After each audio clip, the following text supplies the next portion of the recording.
It is good to be with God's people today. Isn't it just good to sing? It is just good to sing. It is also good to wake up and see a winter wonderland, although that can have its drawbacks as well. How many people had a little bit of chaos with the snow? Anybody lose power for a little bit? Okay, a few people. Yeah. Anybody get stuck in the snow? Okay. Anybody drive through it and start slipping around a little bit? Yeah, a little bit. Times like this that God can take away our contentment and replace it with a little bit of chaos. Seeing all this snow, my thoughts turn to Florida. Not in a bad way, you know. It's we love it here, but I did pastor for about 5 years out in Florida. Went down there right after my internship out of seminary, and we lived there and worked for a pretty large church, and we got pretty content with living in Florida. We had a nice house, nice family. Worked under a very gifted pastor and preacher. I was the executive pastor, and so I didn't have to worry about preaching, and it was a nice little content situation that we were in, and then chaos hit. The senior pastor accepted a job in the state that he grew up in, and left with 2 weeks' notice. Yeah, okay. And so they turned to me, and my preaching at the time, I mean, I had preached, the first sermon I ever preached was in a classroom at Dallas Seminary in front of a couple cameras with the professor in a back room behind a glass sheet talking to a microphone. And so kind of interesting and ironic how God prepares us for that. But that was my first time preaching, and didn't preach too much until that 2-week notice. And then all of a sudden, that was it. And so I started to preach. And sure enough, I fell in love with it. And I loved it. And the church started growing. People were being saved, baptisms. And even in a transition time where there wasn't a senior pastor, the church was thriving and growing. And I discovered a gift that I did not know that God had instilled in me. So sometimes God can use chaos for our good. The Book of Esther is a reminder that God is present when it seems like he is silent. God is present even when it seems like he is silent. And so if you have your Bibles, you can open up with me to the Book of Esther. If you need a copy to follow along with, there's a bookshelf in the back. You can grab a copy and follow along. I'm going to be reading out of the ESV as we go through this passage. But if you're just joining us, let me remind you a little bit of the story, because this is a compact, masterfully written narrative that's meant to be just read through. And so for us to break it up in a couple weeks, we're breaking it up into different sections, and I think it's natural in how it's broken up in this way. But to remind you of where we've come so far is important. Our main characters, Esther and Mordecai, they found themselves in a pretty chaotic situation. For one, they were Jews, which had been conquered by Babylon, carried off into exile. Esther herself was orphaned. She's being cared for by her uncle Mordecai, who raised her as a daughter. And the Babylonians then were conquered by Darius the Great, and his son Xerxes, the king of Persia, is going to be the king in our story. He's not the most stable king. He threw a wild liquor-fueled feast before going off to war with the Greeks. He tried to exploit his wife Vashti when she refused to come and perform at the amusement of his guests. He gets rid of her at the advice of his advisors. They think that all wives are going to revolt against their husbands and follow the example of Vashti. And so he gets rid of Vashti, goes off to war with Greece, comes back, and he misses Vashti. And he's sad. And so to cheer him up, his advisors suggest to create some harems filled with the most beautiful women in Persia. And from these women, Xerxes would be able to pick a new queen. And Esther, the orphan girl, the Jewish girl, gets caught up in this plan, taken into the harem. It's an ugly situation. And so after being with the king, she ends up becoming queen. She finds favor in his eyes. But through that horrible, and we said we're not going to sanitize the situation. It is a horrible, awful situation. There's a dozen laws that are broken of God's moral laws. And so there's a little bit of tension for God's people as we read these opening chapters. How could God allow this horrible situation to take place? Esther and Mordecai didn't seem to follow the example of Daniel and Shadrach and Meshach and Abednego that stood firm in their faith despite the threat of death. And so there is a failure in their faithfulness. And to me, that says a great lesson for us is that God can use failures and brokenness and even faithlessness. He doesn't condone or affirm sin, but he allows it and then uses it. He's right there working in and through the mess. And it seemed like things looked up for Esther. I mean, she's queen of Persia, but it's a treacherous place to be, as we know from Vashti's example. And so several years pass, and during this time, we have a little side note in our story that Mordecai uncovers an assassination attempt against the king of Persia, against Xerxes. And so he tells Esther, who tells Xerxes, and he has this all recorded. Mordecai is not honored. In fact, the enemy of the Jews, Haman, is going to be promoted. He's promoted to the highest office in the land. He's described as a descendant of Agag, Mordecai from the tribe of Benjamin. And we reviewed a little bit of history that Saul, the first king of Israel, was a Benjaminite, and he was commanded to go and kill King Agag, and he did not do so. He took Agag and the best oxen and sheep and livestock from the land, and that was the downfall of his reign as king of Israel.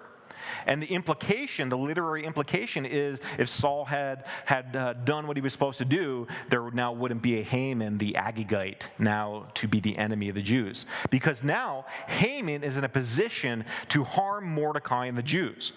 All the servants of the king are commanded to bow down to Haman. And now we see some growth in Mordecai. Before, hide your faith, don't tell anyone you're a Jew. And now he's like, I can't bow down because I'm a Jew. And Haman finds out, he's furious, and he decides, well, if this is what Jews do, all the Jews need to be killed. And so he casts a dice. All right, the Hebrew, the Aramaic word for the dice is the pure, where we get the word Purim from. And so he casts this dice to decide which day is going to be a good day for genocide. And so he picks a day and then goes to King Xerxes, and he agrees to let Haman do as he wishes. And so they set a date that all the Jews are going to be killed, and anybody that kills them gets their property. There's an open bounty.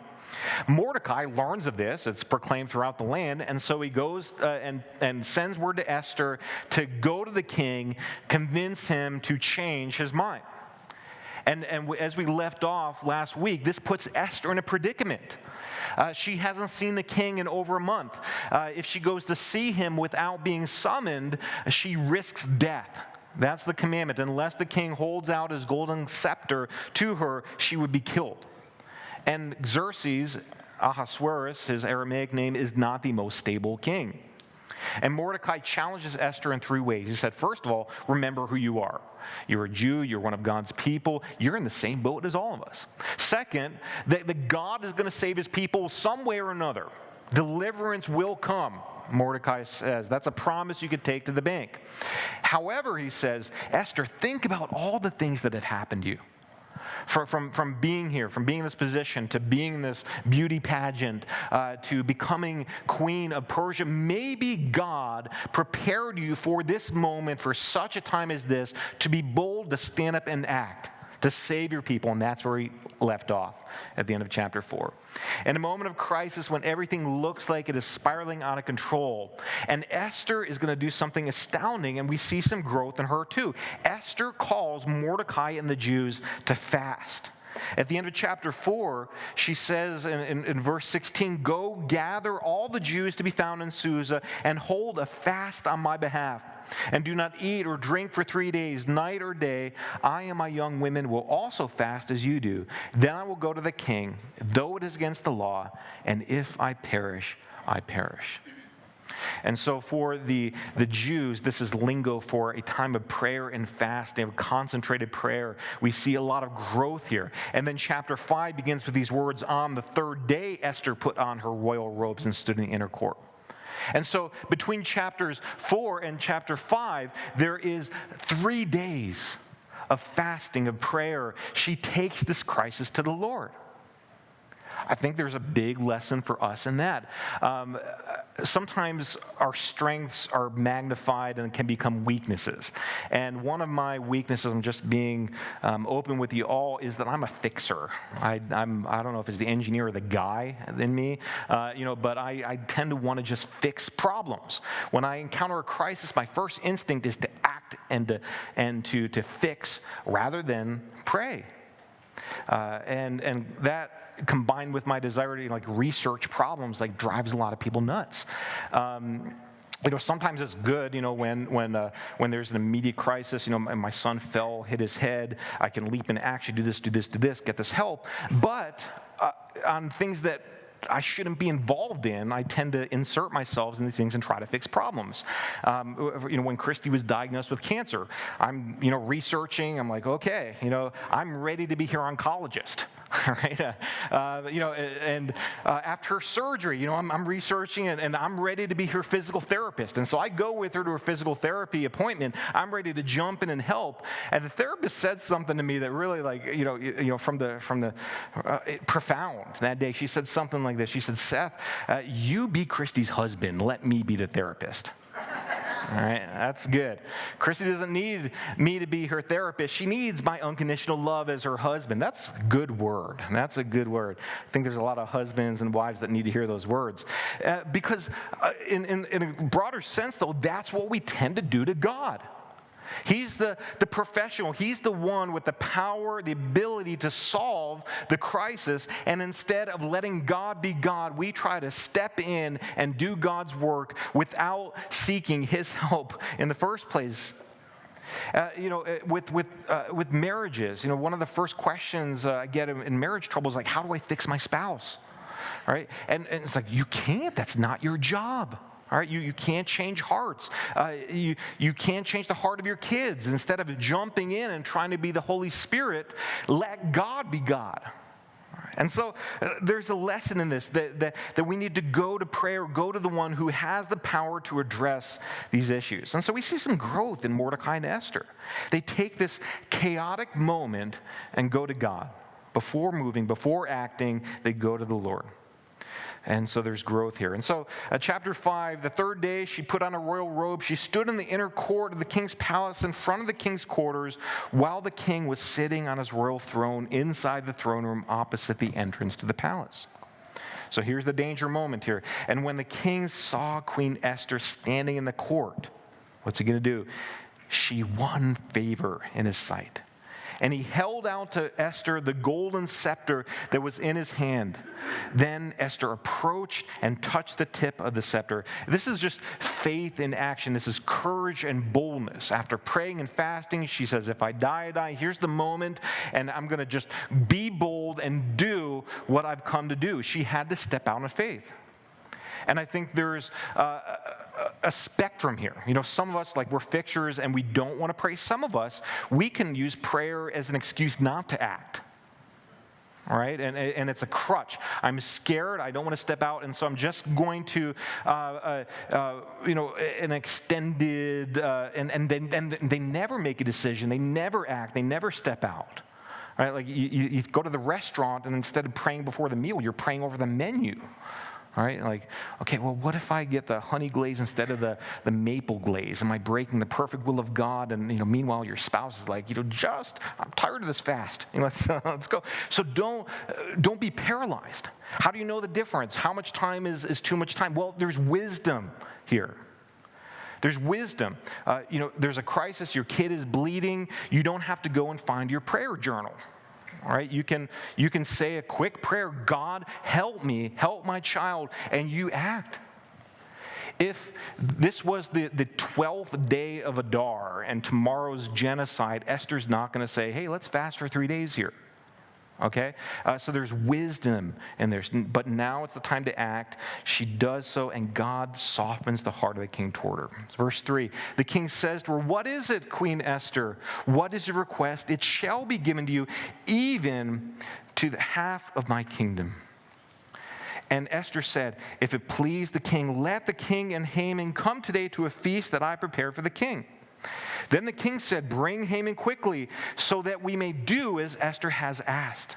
So the king and Haman came to the feast that Esther had prepared. And as they were drinking wine after the feast, now there's a lot of drinking in this book, isn't there, right? Every time you see Xerxes, he's got like a red Solo cup in his hand. You notice that? So as they were drinking wine after the feast, the king said to Esther, what is your wish? It shall be granted you. And what is your request? Even to the half of my kingdom, it shall be fulfilled. Then Esther answered, my wish and my request is, if I have found favor in the sight of the king, and if it please the king to grant my wish and fulfill my request, let the king and Haman come to the feast that I will prepare for them, and tomorrow I will do as the king has said. And so there's an intentional softening and working and building anticipation. She knows what he likes. The guy likes feasting and drinking, for one. But also there's a building this anticipation, another feast to pique his interest. A lot of repetition, a lot of feasting here. And so verse 9, we have a reminder, though, that the enemy is near. Haman is part of this picture as well. So verse 9, and Haman went out that day, joyful and glad of heart. But when Haman saw Mordecai in the king's gate, that he neither rose nor trembled before him, he was filled with wrath against Mordecai. Nevertheless, Haman restrained himself and went home, and he sent and brought his friends and his wife Zeresh. And so he surrounded himself with his people, and then listen to his boast here. And Haman recounted to them the splendor of his riches, the number of his sons, all the promotions with which the king had honored him, and how he had advanced him above the officials and the servants of the king. Then Haman said, even Queen Esther, let no one but me come with the king to the feast she prepared. And tomorrow also I am invited by her together with the king. Yet all this is worth nothing to me, so long as I see Mordecai the Jew sitting at the king's gate. And so here's some advice. Then his wife Zeresh and all his friends said to him, let a gallows 50 cubits high be made, and in the morning tell the king to have Mordecai hanged upon it. Then go joyfully with the king to the feast. This idea pleased Haman, and he had the gallows made. And so when you see the word gallows, the Hebrew word there for gallows is literally like a spike or a pike, even a tree is one of the words. And so that's what is meant by gallows. They didn't hang people from ropes. They impaled their bodies on a pole. All right, this is a grotesque display of power over one's enemies. And 50 cubits, that's about 75 feet in the air. This is a big old pole. This is what he's done. And he's confident, he's boasting, he feels invincible. It's all about him. And the hatred for Mordecai is established. But there is this peace of mind knowing this problem's going to be dealt with. I'm going to kill him tomorrow. And then in chapter 6, we have a shift in the story. So chapter 6, verse 1, on that night, the king could not sleep. I love the Hebrew. In the Hebrew, it's very image-rich language, and it literally says the sleep of the king fled. The author is showing us all these little things. And in our human mind, it looks like, okay, this is just another little what? Coincidence. Is it a coincidence, though? No. It is not. We don't serve a God of coincidence. God is working. And we have these moments when we look back and we have no clue as to what God was doing and why he was doing it. Why did God let me go through this experience? Why did God allow this pain, this suffering, this loss? How could a good God allow COVID? You know, those kind of questions that we ask when we're in the midst of chaos. And sometimes, someday we will have God, roll out his plan and we're going to see all the connections. But until then, sometimes we don't know why God does what he does. And we just have to trust that he has a good and perfect plan. And he's going to use even our sin, our failures, even bad people God can use. Because he is a good God. And there's no coincidences in him.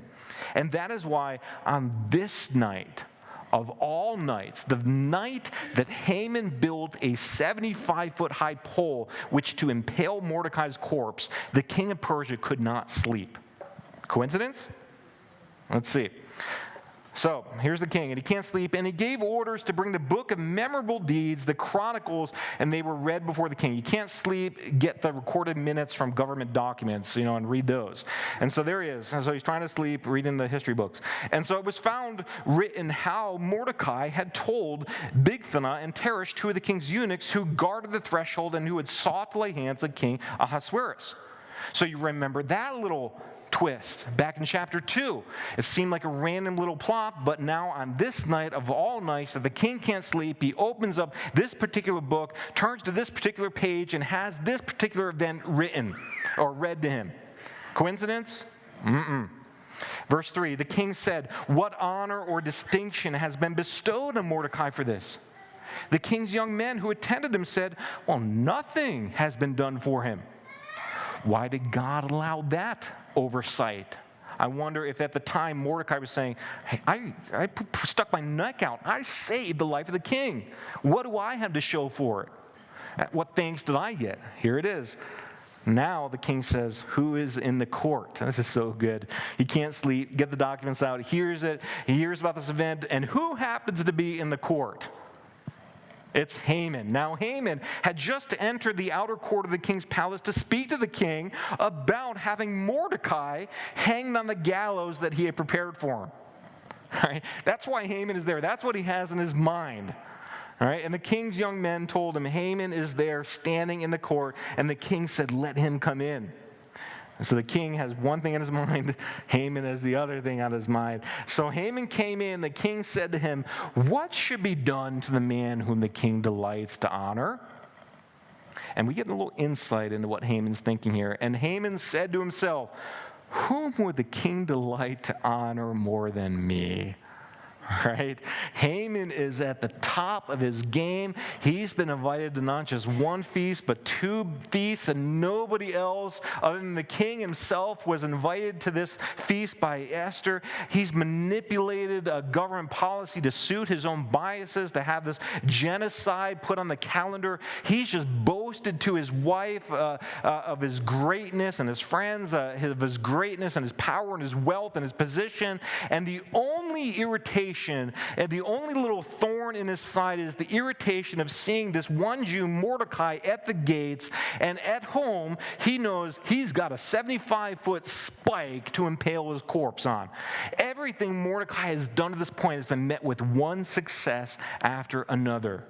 Everything he touches turns to gold, kind of thing. And so Haman is thinking, this is me, all right? And so you get a sense, here. And listen to what Haman requests. Verse 7, Haman said to the king, "For the man whom the king delights to honor, let royal robes be brought, which the king has worn, and the horse that the king has ridden, and on whose head a royal crown is set.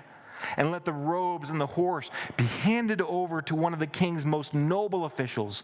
Let them dress the man whom the king delights to honor, and let them lead him on the horse through the square of the city, proclaiming before him, 'Thus shall it be done to the man whom the king delights to honor.'"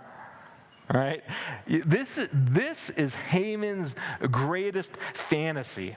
All right, and he builds this up. And the only person, who is the only person in the kingdom more powerful than Haman? The king.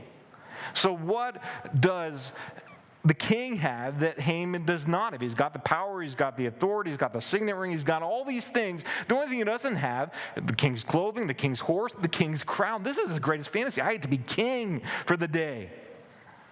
All right, the only things that Haman wants are the things he doesn't have.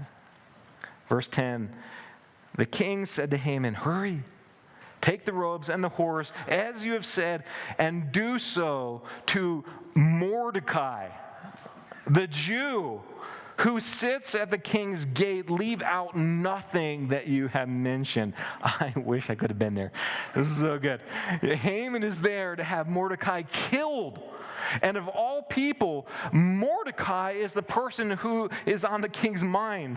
So, verse 11, Haman took the robes and the horse, and he dressed Mordecai and led him through the square of the city, proclaiming before him, thus shall it be done to the man whom the king delights to honor. This is the great reversal that is happening. Haman wants to be honored, but Mordecai is the one who is honored. So afterwards, Mordecai, it says, verse 12, he returns to the king's gate, but Haman hurried to his house, mourning with his head covered. I mean, he's there in the fetal position, like, this is the worst day ever. It's going to get worse. And Haman told his wife Zeresh and all his friends everything that happened to him. You guys had this great idea before, now tell me what to do. But listen to the prophetic foreshadowing here from them.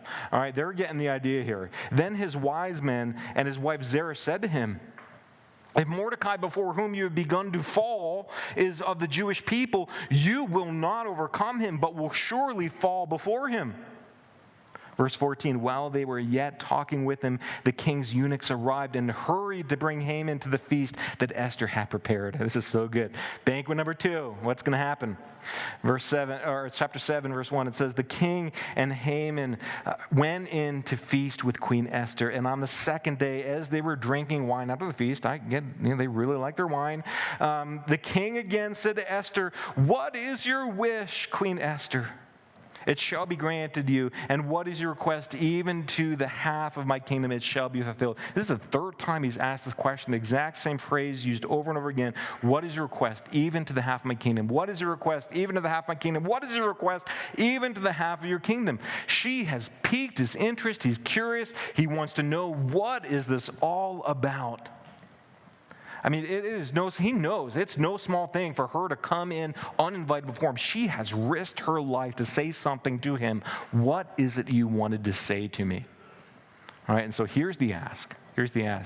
Verse 3, then Queen Esther answered, if I have found favor in your sight, O king, and if it please the king, let my life be granted me for my wish, and my people for my request. For we have been sold, I and my people, to be destroyed, to be killed, and to be annihilated. If we had been sold merely as slaves, men and women, I would have been silent. For our affliction is not to be compared with the loss to the king. Then King Ahasuerus said to Queen Esther, who is he and where is he who has dared to do this? You just can feel the tension. Again, I wish I was there. Everybody's like on the edge of his count. Like, I'm sure like Haman is like, what is happening? And Esther just goes for it. Verse 6, Esther said, a foe, an enemy, this wicked Haman. Oh boy. And so, hey, save my life, grant me my life, spare my people. It's not just about me, it's about my people. And the plot is exposed, the villain is named, and now we see the verdict. It says Haman was terrified before the king and the queen. You bet he was. Verse 7, the king arose in his wrath from the wine drinking. You know he's mad when he leaves his wine behind. It's serious. He doesn't have a cup in his hands here.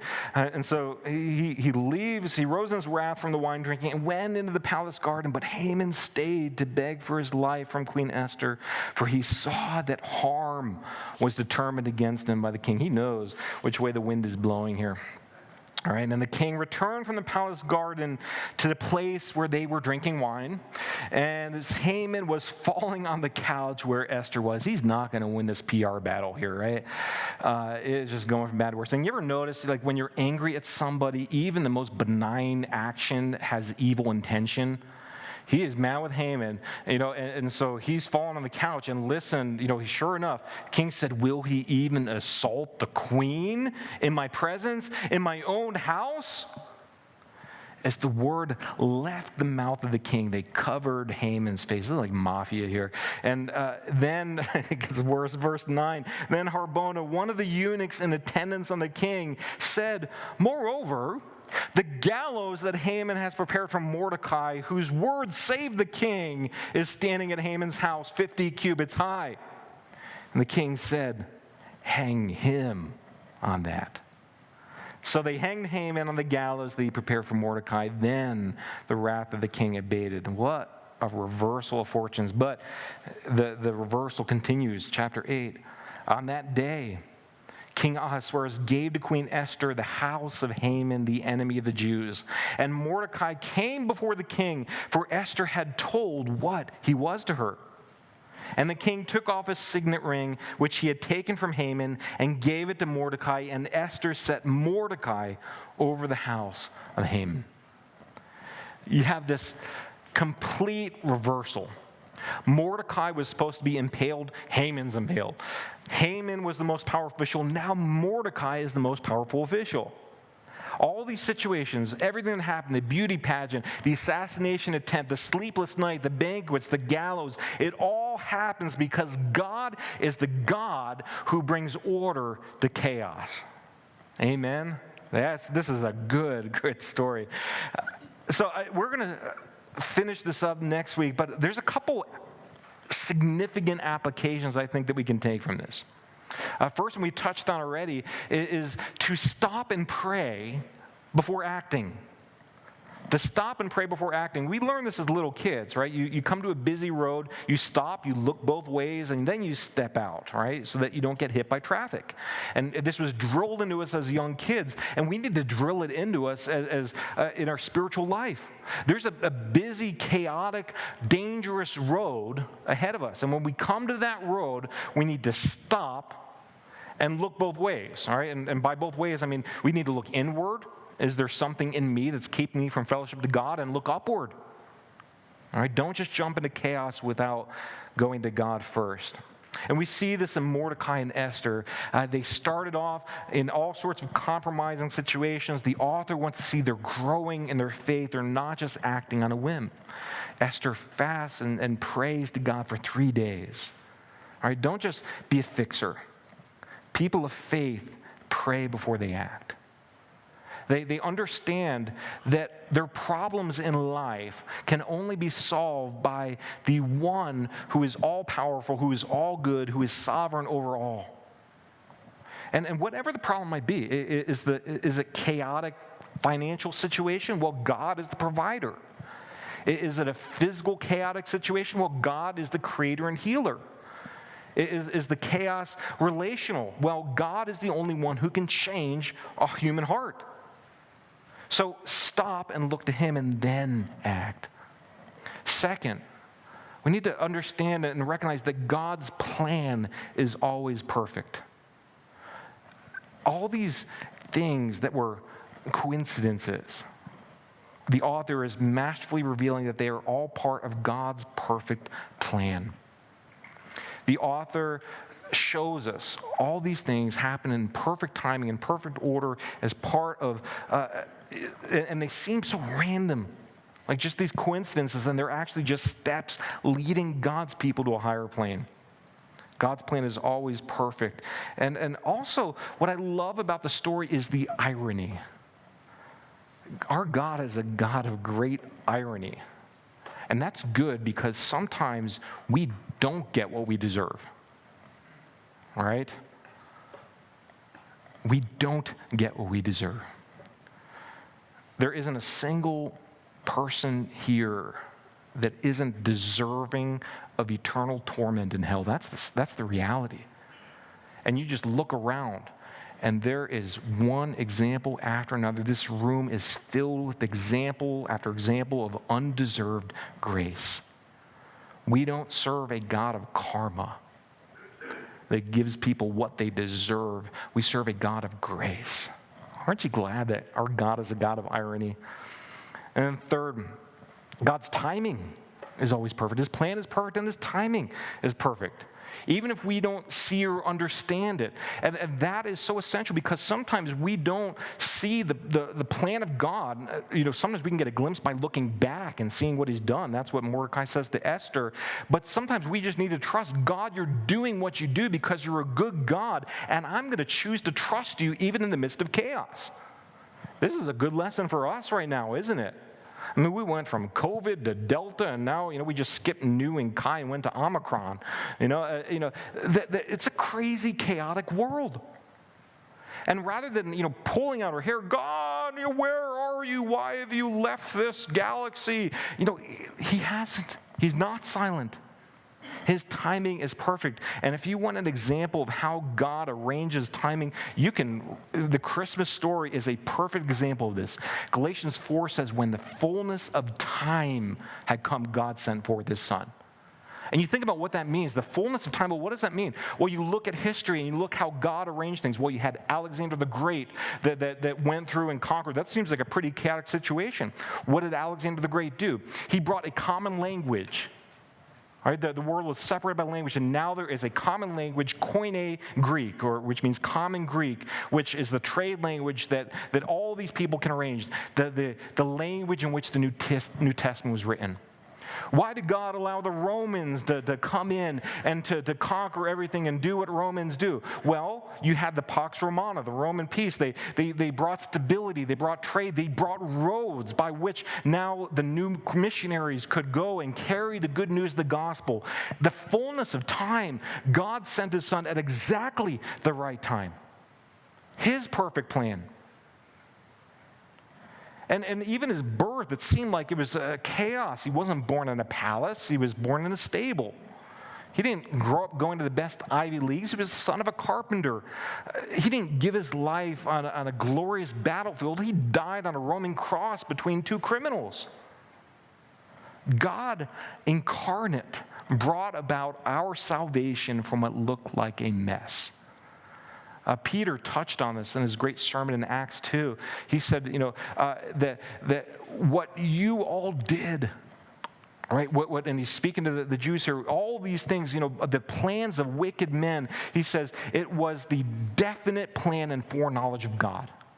It seemed like evil had won the day, but this is the definite plan and foreknowledge of God. God had a plan to rescue you and I from chaos. And I don't know what is happening in your world right now. I don't know what chaos you are facing.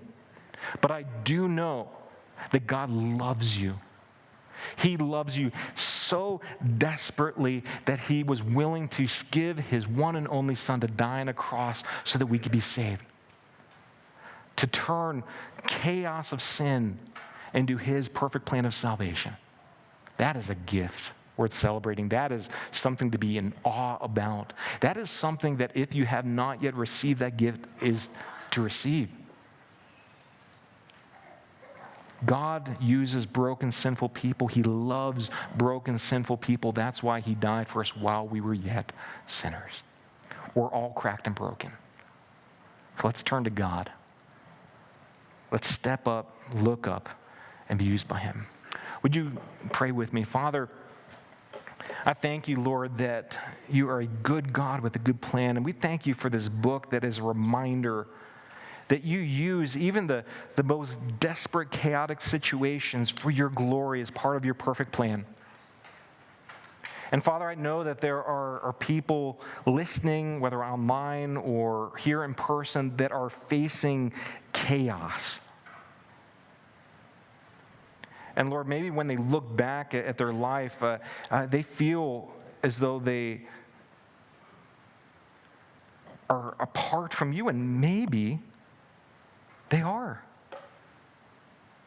It's not that you're not there.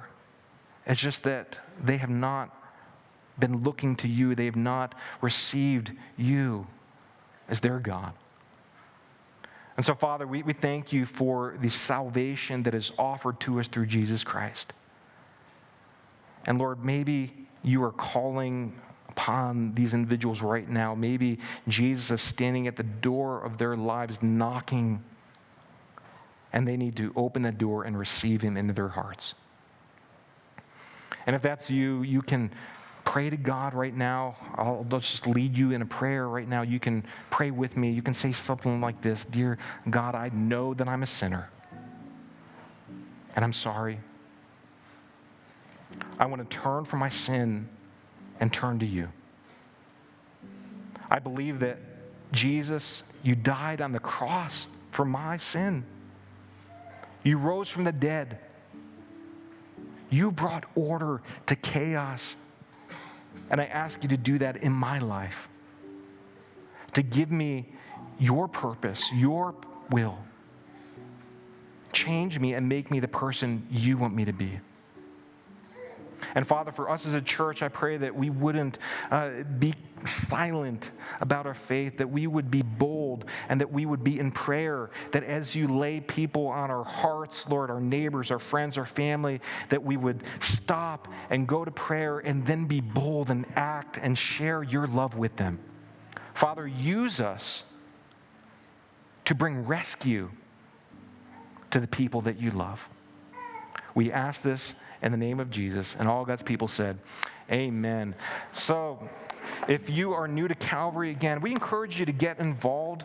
And in the back, there are a few cards that you can do. If you have decided today to place your faith and trust in Jesus, let us know. If you need prayer about something, let us know. And if you are new here and just want to be connected and learn what's happening here, you can fill out this card and bring it to the back table in the Conversation Cafe, and they have a gift that they would like to give you. Go be the church. God bless you, and we'll see you next week as we conclude our story of Esther. We'll see you next week.